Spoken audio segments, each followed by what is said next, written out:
Okay, well, if you would, then I guess turn that prayer request list over. And if you have a Bible and you want to find your way to Romans chapter 12, Romans chapter 12 is where we're going to begin. We have been working through different social issues about what the Bible says about a certain conversation, a certain topic. Last week we talked about sobriety, really kind of looking at drugs, looking at anything that alters our mindset, anything that would influence us, talking about what the Bible says about the value or the priority of sobriety. So we've just been looking at not necessarily what I think, what you think, what someone else thinks, but what does the Bible say about a particular subject. And so one of the things that always comes up, and especially comes up, it seems, earlier now in the year than it used to, but every single time the summer comes along, the question comes up in the church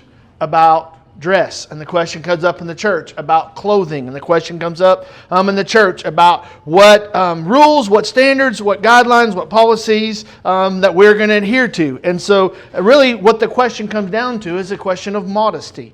And so that's why you see there at the top of those notes, the conversation tonight is going to be, what does the Bible say about modesty? So we're not talking about the length of the shorts. We're not talking about the fit of the shirt. We're not talking about the length of the hair. We're talking about modesty, because modesty encapsulates all of those things. So the question is what does the Bible say about modesty?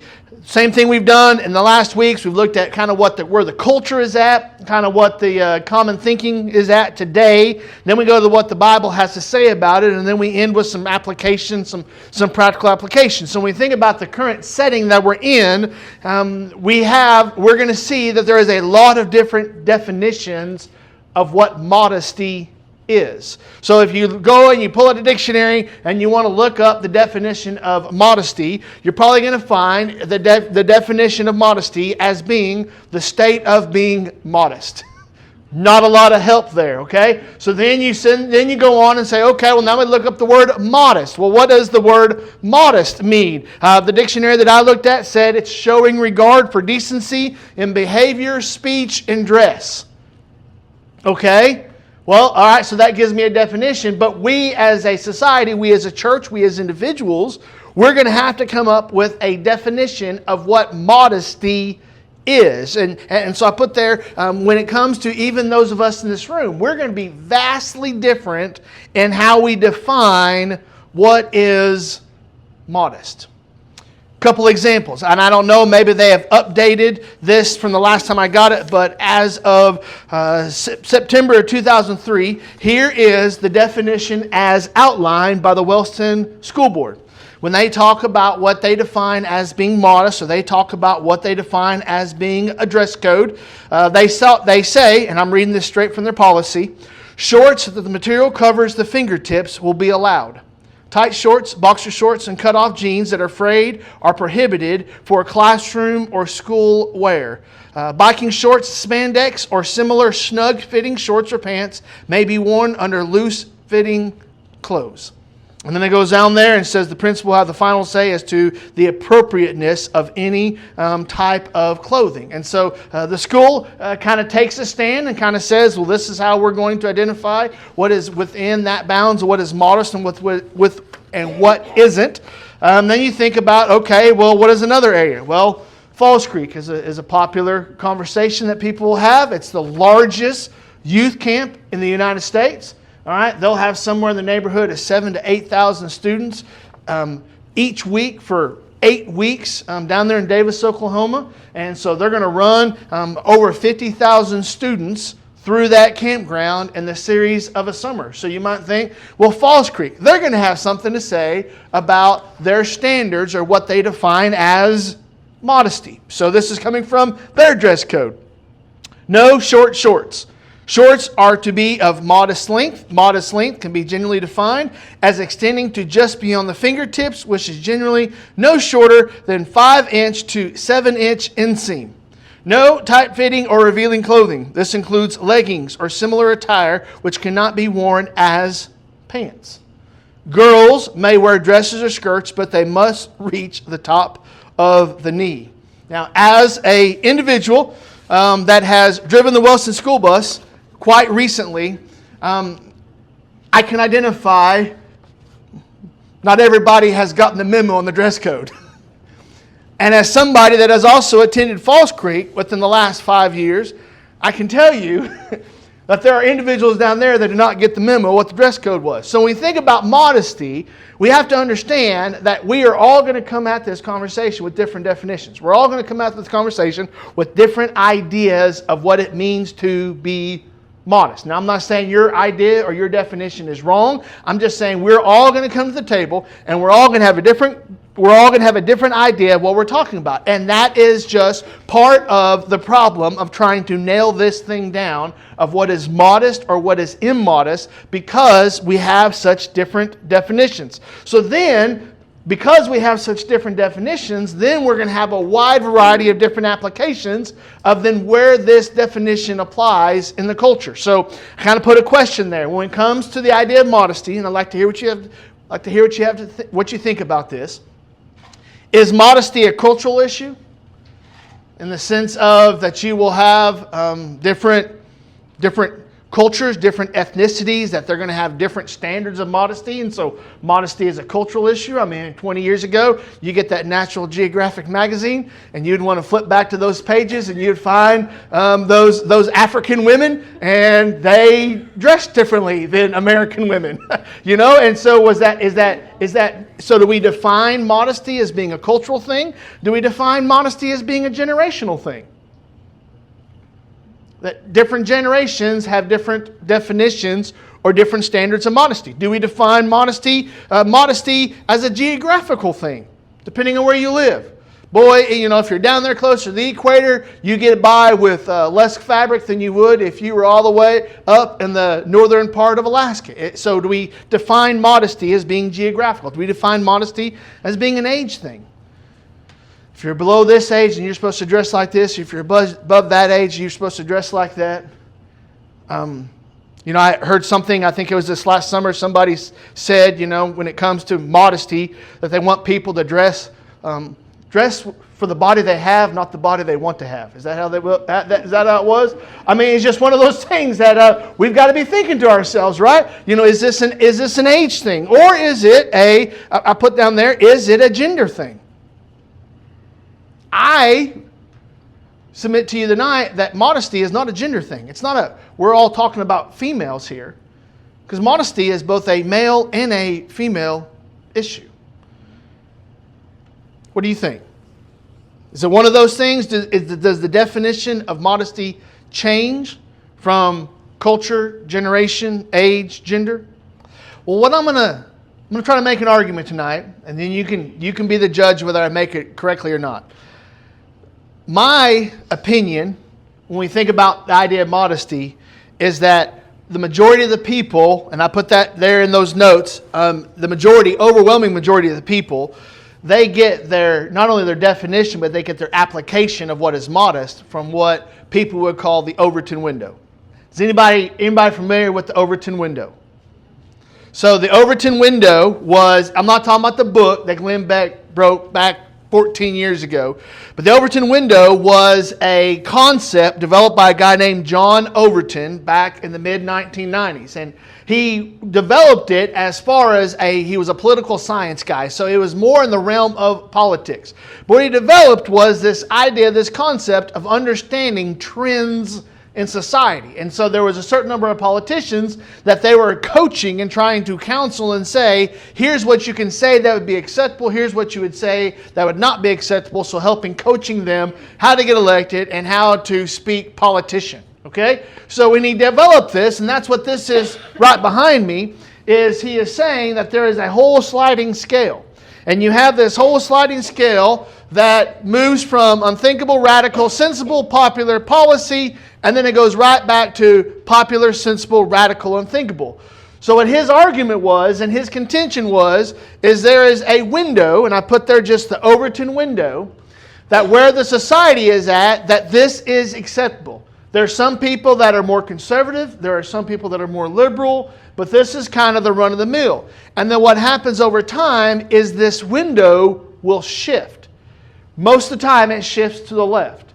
but it will shift over time. And what was considered unthinkable maybe 100 years ago is now considered to be either popular or even the fact of policy. And I think that you can see this when it comes to the state of our dress or the state of what we would define as modesty today. You travel back in time 200 years ago and you show a picture to somebody 200 years ago of how people are dressing today, they would think that would be unthinkable. How did we get there over time?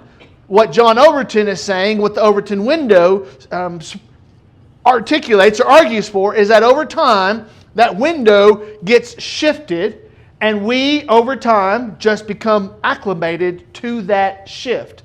And so it's just a matter of nudging that Overton window little by little by little, and the next thing you know, what our tolerance is, what is popular, what is policy, what is popular, has changed because our society has shifted over time. Does that make sense? Like an example would be, does anybody remember the first time a toilet was shown on television? Anybody have an idea what the TV show was that showed the first toilet? Close. So it was around 1956 on Leave It to Beaver. But they were not allowed to show the entire toilet. They would not let them show the bowl of the toilet, so all they could show was the tank of the toilet. That was around 1956, 1957, somewhere in there, and because they thought showing the entire toilet would be way too outside of line. Does anybody know the first time that the sound of a flushing toilet was heard on TV? Yes. Remember All in the Family? Remember that TV show? Remember who was the guy? And who was the female? Edith, right? Okay. So in 1971, it was just a sound. You didn't watch Archie flush the toilet. You didn't see Archie flush the toilet. But in 1971, remember Archer, that stairwell that went up, remember? And on the TV show, 1971 was the first time that you actually heard, as a part of the television show, the flush of a toilet. Because up until that point, they considered that to be taboo. They considered that to be way outside of the pale, right? So in 1950s, they showed the tank of a toilet, and that was considered radical. Okay? That was considered way outside the bounds. Okay? Then 1971 rolls along and you actually hear a toilet flushing and everybody's like, ooh, scandalous. Why? Because that was considered to be radical or even unthinkable, that they would give you the sound of a flushing toilet. And then you fast forward now from 1971 to here. I wish we could go back to the days that flushing a toilet was considered to be the most inappropriate thing on television. What has incrementally happened is that Overton window has been shifted to what is considered to be acceptable, what is considered to be popular. And as that Overton window shifts, then cultural definitions, cultural applications will shift with it. Does that make sense?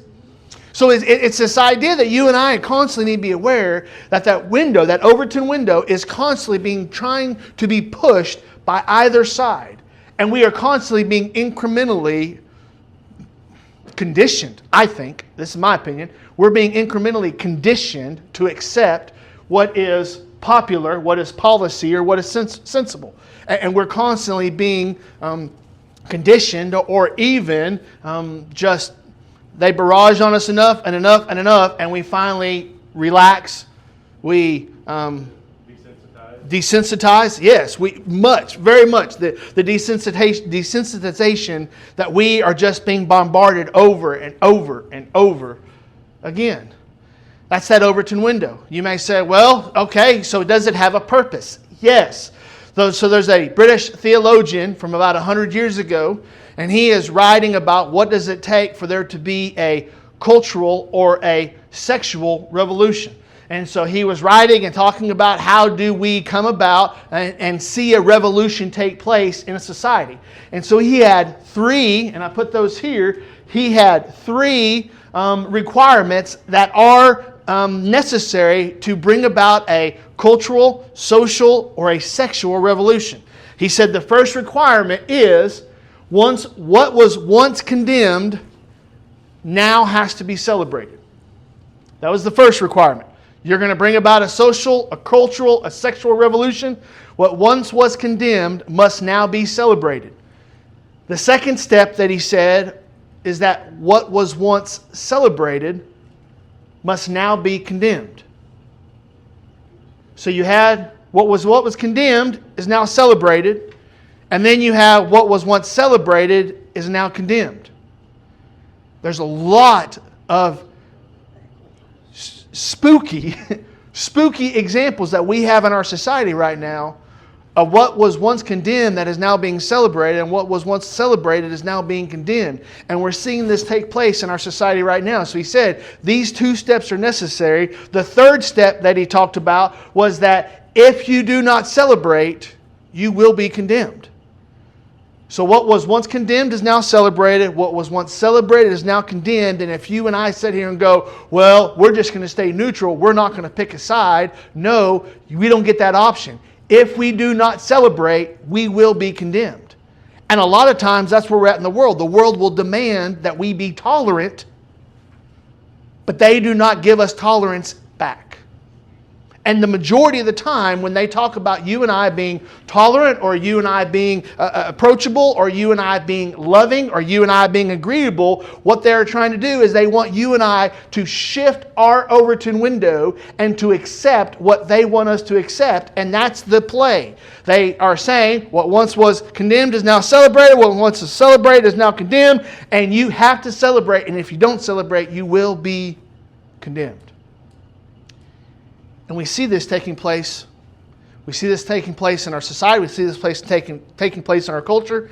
And I submit to you, we also see this taking place when it comes to the subject of modesty. This is happening. And they're moving this boundary. They're moving this line to the point that we need to be aware this is a intentional tactic being used by the enemy against the people of God. And it's intentional. And there's a reason and a purpose behind it. So, what does the Bible then say about modesty? Well, good news and bad news. Bad news first. The Bible does not give us a defined dress code policy. That's the bad news. Okay, so the Bible doesn't come out and say the shorts will be to the bottom of your fingertips, or the shorts will be a certain number of inseam, or the shirt will come down so far. That we don't have a very defined dress code policy given to us from Scripture. So that's the bad news. The good news is the Bible does speak about the heart of modesty. It speaks about the motivation of modesty. So I got you there in Romans chapter 12, verse 1. We're going to look at three passages. We're going to go ahead and admit to you from the very jump, the next two passages, the focus is on the woman, but I'm not doing that to just pick on women. It's just saying that's the focus, that's the context, but I think there's application to both men and women in those texts. So Romans 12:1, what does it have to do with modesty? Well, verse 1, he says, I appeal to you therefore, brothers, by the mercies of God, to present your bodies as a living sacrifice, holy and acceptable to God, which is your spiritual worship. So when you think about this subject of modesty, we're asking about how do we cover the body? How do we present the body? How do we treat the body? He would tell us, Paul would tell us in Romans chapter 12 and verse 1, he would tell us that the believer, this is not necessarily for a lost person, but for the believer, our body is to be a living sacrifice for the acceptance and the pleasure of God. Our bodies, as he said, we present your bodies as a living sacrifice. So when we get saved, when we get born again, we then come to God and say, all of me is yours. For your service, for your glory, for my edification, all of me I present to God for His service. So that means the way I dress, that means the way I behave, that means the way I act, that means the way I carry myself, that means the way I talk. All of these things, when I present my body to Him as a living sacrifice, I am saying, I am now yours. That matters. Because at the heart of modesty, many times, is an attitude of, this is what I have decided. This is what I want. This is what I think or what I feel. And we need to start off with the reminder that when it comes to our bodies, for the life of the believer, we have been offered up as a living sacrifice to God. So therefore, it's not a matter of you or I defining what is modesty. The question is this is God. So how does God want this body to look? How does God want this body to be presented? How does God want this body to walk out of the house? And that's a question we need to ask ourselves. It's not my body, it's God's body. And my body is to be acceptable and pleasing to God. So Romans 12:1 reminds us, for all the believers, we all have the same starting point. We are all, therefore, a sacrifice, a living sacrifice committed to God.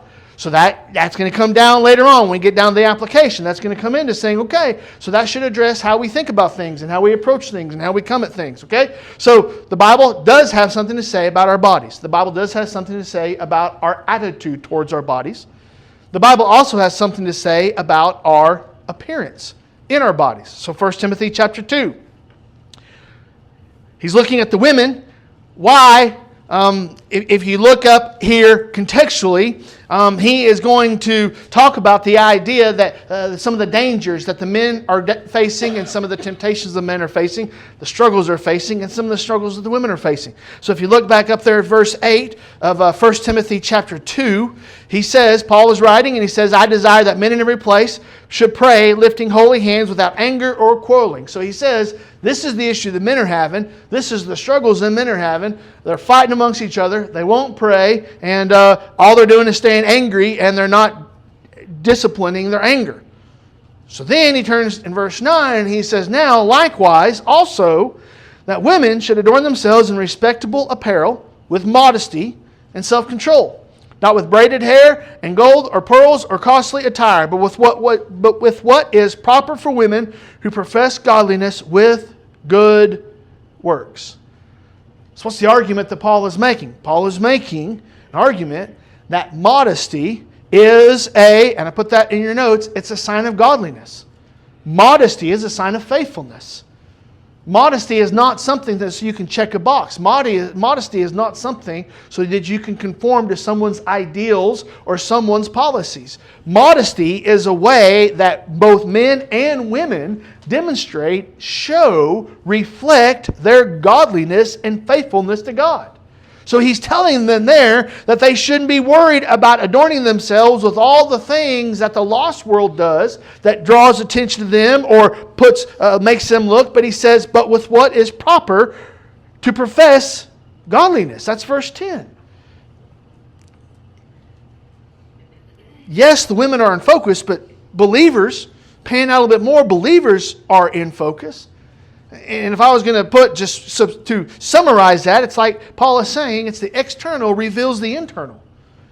And when those women walk out of the door, the idea is that people should see God in them instead of Maybelline in them.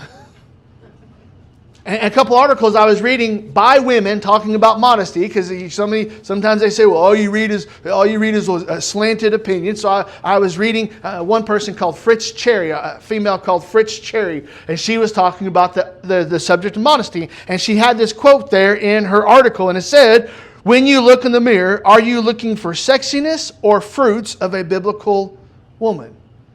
And I thought, you could put biblical woman, you could put biblical man right there. I didn't want to misquote her, but you understand. I mean, you could interchange those, but the idea is when we look in the mirror. So I'm getting ready to go out of the house and I look in the mirror. What am I looking for? Am I looking for godliness or am I looking for attractiveness? Am I looking for godliness or am I looking for attention? Am I looking for godliness or am I looking for the approval, the applause, the appeal of other people? And what am I seeking by how I am leaving the house? Paul says there in 1 Timothy 2, hey, be on guard. There are things that you can dress. There's ways that you can present yourselves. There's ways that you can present yourself. I mean, there's ways that you can step out, and what people see in you is not godliness, it is worldliness. So he says, don't live in such a way that when people look at you, they see worldliness. So again, he doesn't really give us the length, he doesn't give us the fit, he doesn't give us the colors, he doesn't give us the brands. He gives us the heart, the motivation behind what we do. One last place, in 1 Peter. Again, the context is on the wife, but it has to do with her relationship and her attitude towards the Lord. So in 1 Peter chapter 3, talking to the wife, in relation to in connection with the husband and the wife. Peter says, do not let your adorning be external, the braiding of hair, the putting on of gold jewelry, or the clothing you wear. But let your adorning be the hidden person of the heart, with the imperishable beauty of a gentle and quiet spirit, which in God's sight is very precious. Romans is reminding us that all of us, our bodies, are to be a sacrifice acceptable and pleasing to God. 1 Timothy 2 reminds us that our concern should not be sexiness, attractiveness, worldliness, but godliness and faithfulness. And then here in 1 Peter 3, he's reminding them that what is at play is their heart or their attitude towards the Lord. He says that in verse 4, a quiet spirit, which in God's sight is very precious. So when that male or that female, when they choose how to dress, they need to understand that their modesty is an expression of the heart. Their modesty, the way they dress, the way they present themselves, the way they appear in public, it's an expression of their heart towards the Lord. And it's an attitude that this is how I want people to see God in me. Another quote from another writer said that when you're modest, you dress with humility. When you're immodest, you dress with pride. Humble people don't draw unnecessary attention to themselves. My concern is that there are a lot of people in this world today that are dressing in such a way because they want attention to come to them.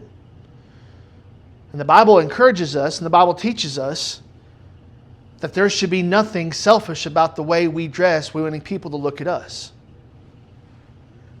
That the whole way we dress should not have people looking at us, but have people looking at Jesus in us. And that's the goal by the way that we dress. And that's the goal by the way that we present ourselves. That's the goal by the way that we conduct ourselves. And so when we think about what does the Bible have to say about modesty, the Bible has, I think it speaks significantly, not necessarily to the details, but to the heart and the motivation, the attitude by what we are doing. Our bodies are a living sacrifice. It's a matter of godliness and holiness. It's a matter of the expression of the heart. So, put down there, I've got about 10, 15 minutes. I put down there some practical application. Okay? So then, what do we do when it comes to the sake of modesty? I've been encouraged. I've been asked. Strongly by very sweet people here in the church. Preacher, we need to have a policy that's going to say, here has to be the length of the shorts. Here has to be the fit of the shirt. Here has this. Here, this is what we got to do. And I look at them and I say, okay, so who decides this? Who makes that line that says, here's where it's at? Am I saying it's not needed? I'm not saying it's not needed. What I'm saying is that if you want me to come up with a number, where am I getting that number from? I'm more concerned with the condition of the heart. I'm more concerned with the attitude of the heart. I'm more concerned with the posture or the motivation or the will. I want to not miss the motivation and the purpose of the heart and skip straight to the performance. Does that make sense? So one of the first church I went to and I began serving at, bless their hearts, they were at a different place when it comes to the Overton window.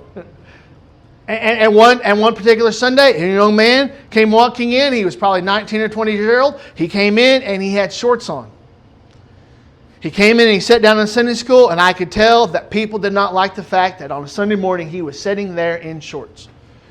Sunday school gets out. We're getting ready to go into the morning service, and one of the men, the long-established men of the church, comes over to me and says, are you going to take him home, or am I going to take him home, or are you going to ask him to leave to get dressed because shorts are not allowed on Sunday morning service?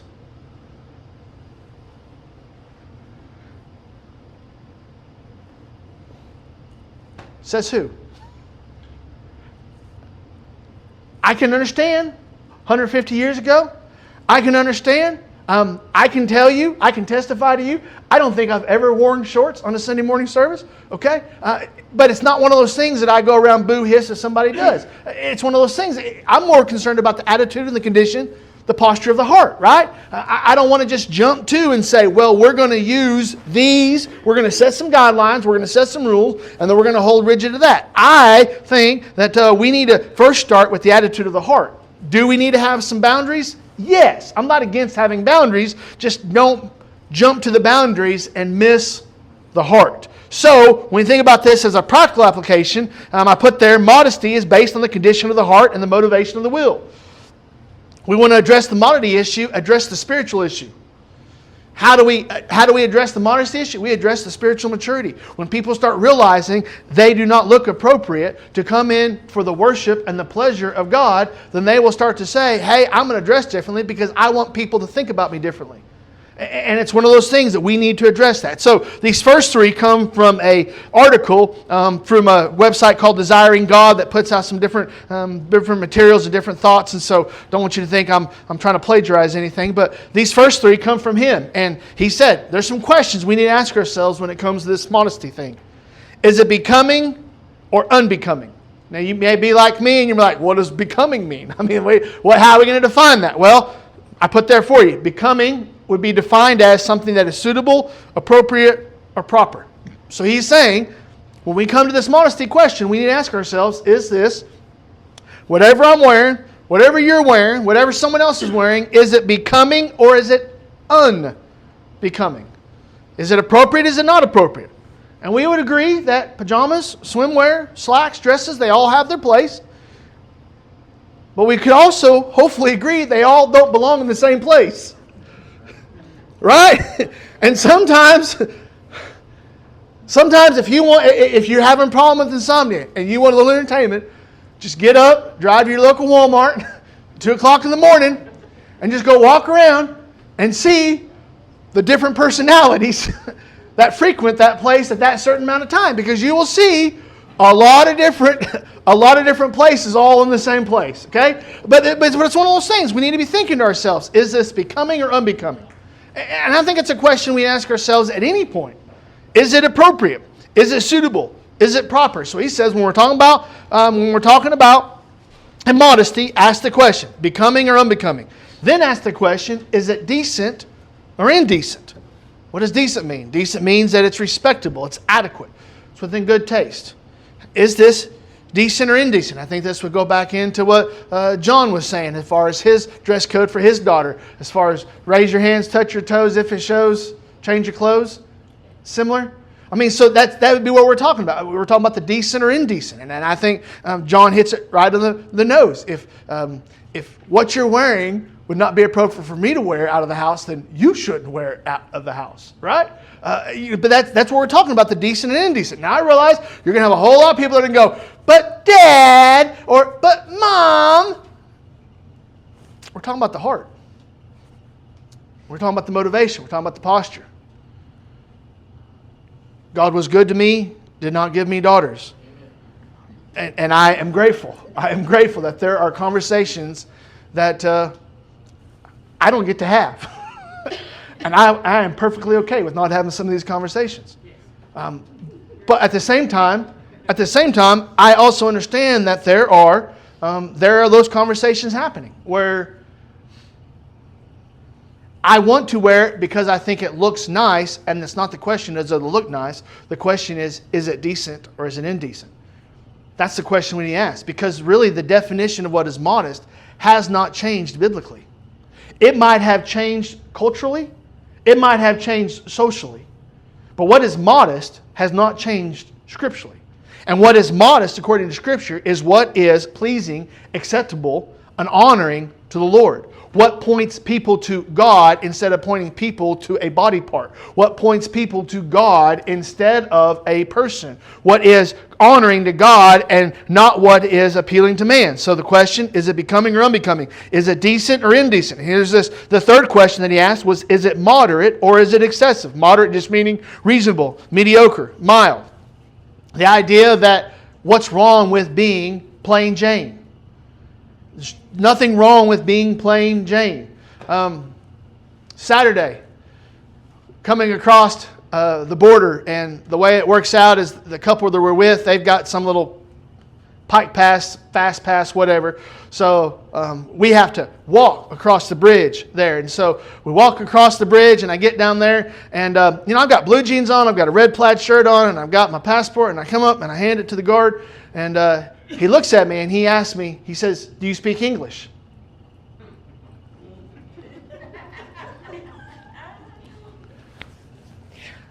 And there for a minute I thought, he's jacking with me. And I thought, this would be a good time to say some sarcastic, smart aleck, just pop off something. It's kind of what went through my head. But I'm thinking to myself, why are you asking me if I speak English?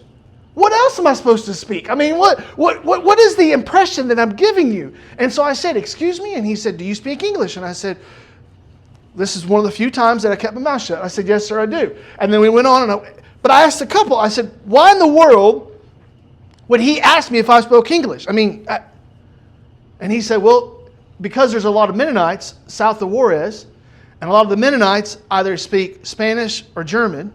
And he said, you look like a Mennonite. So he probably thought you were a Mennonite, and probably thought you either spoke German or Spanish. And so that's why he was asking the question.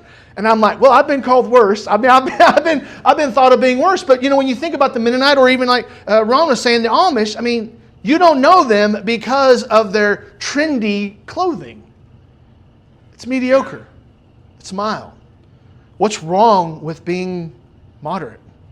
What's wrong with being vanilla when it comes to our appearance? Selfishness, and you think about this, selfishness seeks attention. Selflessness gives attention. We have a lot of people in this world today, and this isn't just a young person issue. This is a young person all the way up issue. People that are selfishly wanting the attention, they're selfishly wanting the applause, they're selfishly wanting the eyeballs. And selfishness is always going to seek the attention. But when we are being selfless, then we are wanting the attention to go to the Lord. 3 questions I would have for you, and we're almost done. 3 questions I would have for you is who, why, and what. So when it comes to this modesty question, when it comes to how we dress, how we conduct ourselves, how we appear ourselves, we should ask the question, who, why, what? Who am I dressing for? Who do I want people to see in my appearance? Who is in charge of my clothing choices? Why does that matter? Well, Romans 12:1 says, my body is a living sacrifice to the Lord. So who is in charge of the way I dress? Should be the Lord.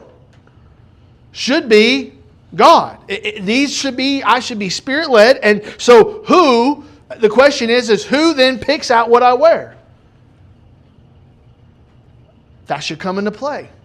Because many times we buy our clothes based upon what is trendy, what is faddish, F-A-D-D-I-S-H, what is popular. We pick out our clothes based upon what other people are wearing, what other people are doing, and we try to match the Jones. We're always trying to keep up with the Jones. No, we need to remind ourselves, who am I dressing for? Why?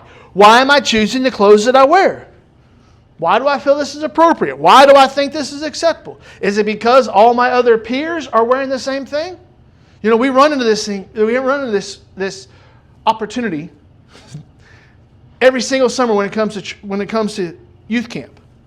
Oh my stars. Every single summer comes to youth camp, and we have a whole passel of young people that are wearing swimwear or pajama wear or inside the house wear outside. And the question is what do you do? And then the parents and the other people look at me and go, well, Spence, everybody else is doing that. Overton window. Well, this is all they sell at Target. Overton window. Well, this is not as bad as what someone else is doing. Overton window. Well, it could be worse.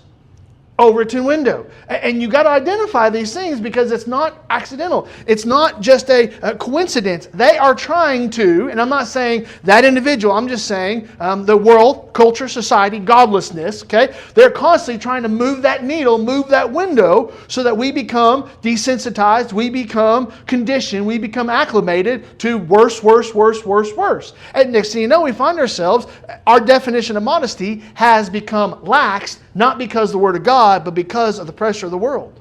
We've just given in. We've just gone with the flow. So we need to ask ourselves a question, why? Why am I dressing like this? Why do I think this is acceptable? Why do I need to wear that kind of clothing? We need to be thinking about that. The why question. And the last one is what? What do I want people to think when they see me? What do I want?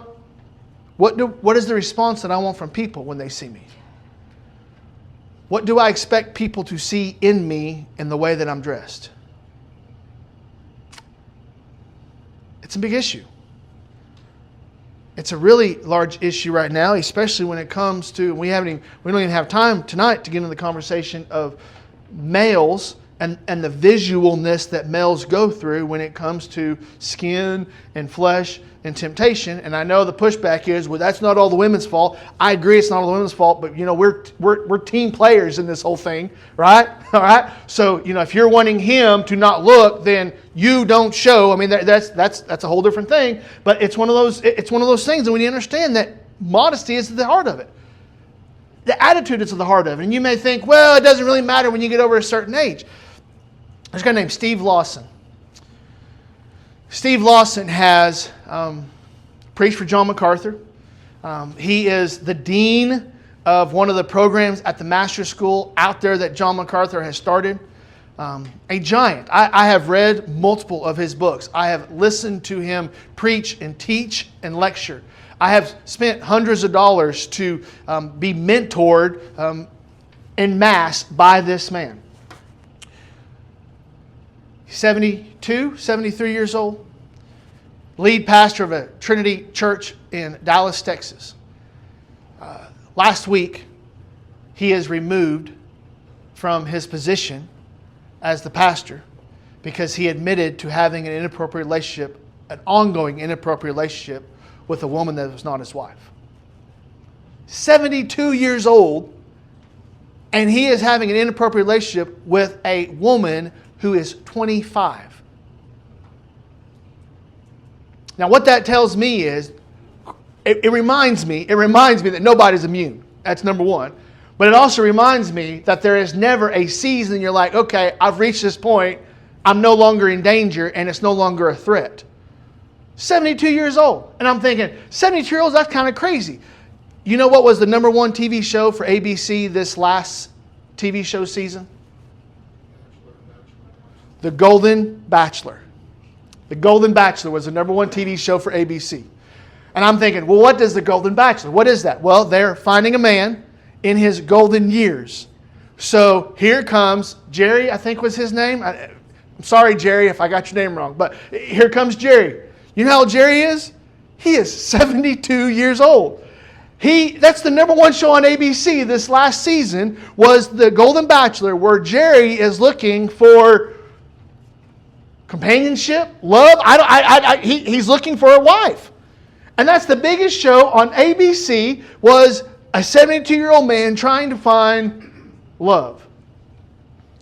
We're never immune. And it's always a thing. And it's one of those things we need to understand that it's a hard issue. I'm not saying that Jerry was immodest. I'm just saying that there's a lot of things that tie in to this concept of modesty. There's a lot of things that tie in, and it's never one of those things that we can look and say it doesn't affect this guy, it doesn't affect this woman, it doesn't affect this child. The concept, the subject of modesty affects all of us. Well, I want to encourage us to consider what the Bible has to say about modesty, consider where we are at in our convictions when it comes to modesty. Always be looking to align ourselves with the Word of God instead of trying to get God's Word to align itself with us. But to be thinking, modesty is something that it's not a new issue. It's not going away. But let's look at it in the right way from the right lens. So, other thoughts, pushbacks, questions, criticisms? Okay, well, it's good to see you all here this evening. Look forward to hopefully seeing you this coming Sunday. That Sunday night, we're going to observe, as a church, we're going to observe the Lord's Supper, and then after that, we'll have a fellowship meal, which is kind of our normal pattern. And so, just to let you know that is upcoming. So, appreciate you all being here, and let's go home. Mr. Ron, would you be willing to close us in a prayer, and we'll go home?